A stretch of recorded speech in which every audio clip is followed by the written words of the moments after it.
खुशियाँ बिखेरता Christmas tree. Christmas tree अर्थात Christmas वृक्ष का क्रिसमस के मौके पर विशेष महत्व है। सदाबहार क्रिसमस वृक्ष डगलस बाल्सम या फर का पौधा होता है जिस पर क्रिसमस के दिन बहुत सजावट की जाती है। अनुमानतः इस प्रथा की शुरुआत प्राचीन काल में मिस्रवासियों, चीनियों या हिब्रू लोगों ने की थी। यूरोपवासी भी सदाबहार पेड़ों से घरों को सजाते थे। ये लोग इस सदाबहार पेड़ की मालाओं, पुष्पहारों को जीवन की निरंतरता का प्रतीक मानते थे। उनका विश्वास था कि इन पौधों को घरों में सजाने से बुरी आत्माएं दूर रहती है। सदियों से सदाबहार वृक्ष, फर या उसकी डाल को क्रिसमस ट्री के रूप में सजाने की परंपरा चली आ रही है। प्राचीन काल में रोमनवासी फर के वृक्ष को अपने मंदिर में सजाने के लिए उपयोग करते थे, लेकिन जीसस को मानने वाले लोग इसे ईश्वर के साथ अनंत जीवन के प्रतीक के रूप में सजाते हैं। हालांकि इस परंपरा की शुरुआत की एकदम सही जानकारी नहीं मिलती। माना जाता है कि क्रिसमस ट्री सजाने की परंपरा की शुरुआत हजारों साल पहले उत्तरी यूरोप से हुई। पहले के समय में क्रिसमस ट्री गमले में रखने की जगह घर की सीलिंग से लटकाए जाते थे। फर के अलावा लोग चेरी के वृक्ष को भी क्रिसमस ट्री के रूप में सजाते थे।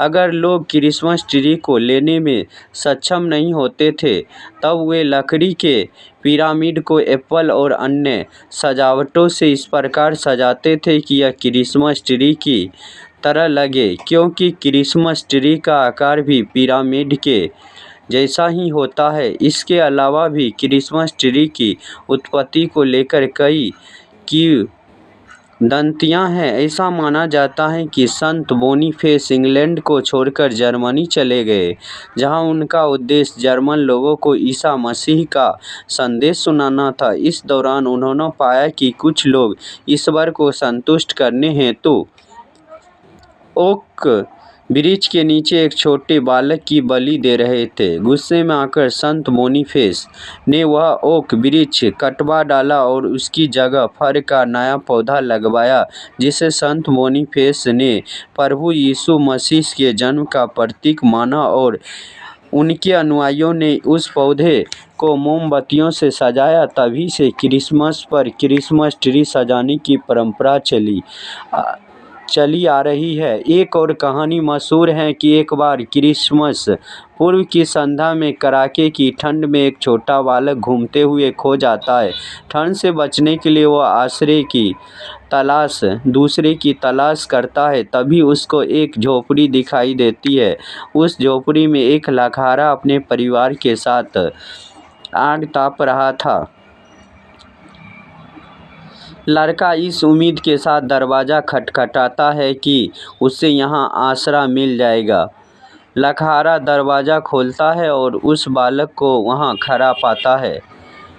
उस बालक को ठंड में ठिठुरता देख लकहारा उसे अंदर बुला लेता है। उसकी बीवी उस बच्चे की सेवा करती है, उसे नहलाकर, खाना खिलाकर अपने सबसे छोटे बेटे के साथ उसे सुला देती है।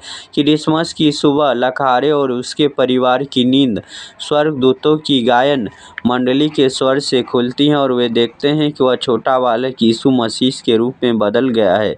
यीशु बाहर जाते हैं और फर वृक्ष की एक डाल तोड़कर उस परिवार को धन्यवाद करते हुए वे देते हैं। तभी इस रात की याद में प्रत्येक मसीह परिवार अपने घर में क्रिसमस ट्री सजाता है। आज जिस तरह मसीह समुदाय के लोग घर में क्रिसमस ट्री सजाते हैं, उसका श्रेय जर्मनी के मार्टिन लूथर को जाता है। कहा जाता है क्रिसमस की पूर्व संध्या में मार्टिन लूथर यूं ही बाहर घूम रहे थे और आकाश में चमकते सितारों को देख रहे थे। सितारे फर के वृक्षों की डालियों में से बहुत ही सुंदर दिखाई दे रहे थे।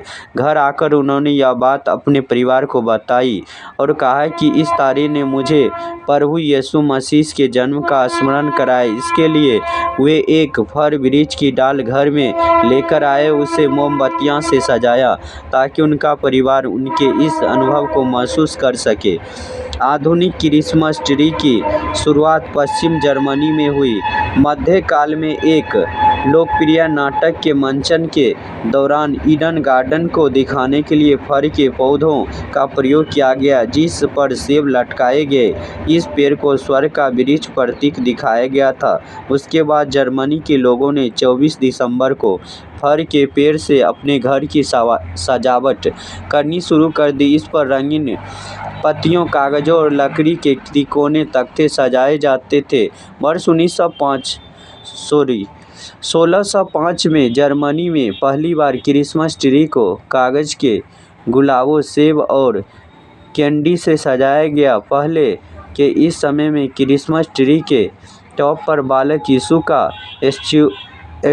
स्टैच्यू रखा जाता था, जिसका स्थान बाद में उस जंगल के स्टैच्यू ने ले लिया जिसने गरीबों को यीशु मसीह के जन्म के बारे में बताया था। कुछ समय बाद क्रिसमस ट्री के टॉप पर सितारे को रखा जाने लगा। आज भी क्रिसमस ट्री के टॉप पर सितारा रखा जाता है। क्रिसमस ट्री के साथ सारे मसीह परिवार और चर्च में इस तारे को विशेष तौर पर लगाया जाता है। क्रिसमस से इस पेड़ का जुड़ाव सदियों पुराना बताया जाता है। यूरोप में कहते हैं जिस रात जीसस का जन्म हुआ, जंगल के सारे पेड़ जगमगाने लगे थे और फलों से लद गए थे। यही वजह है क्रिसमस के दिन इस पेड़ को घर लाकर सजाते हैं। जय हिंद, जय भारत।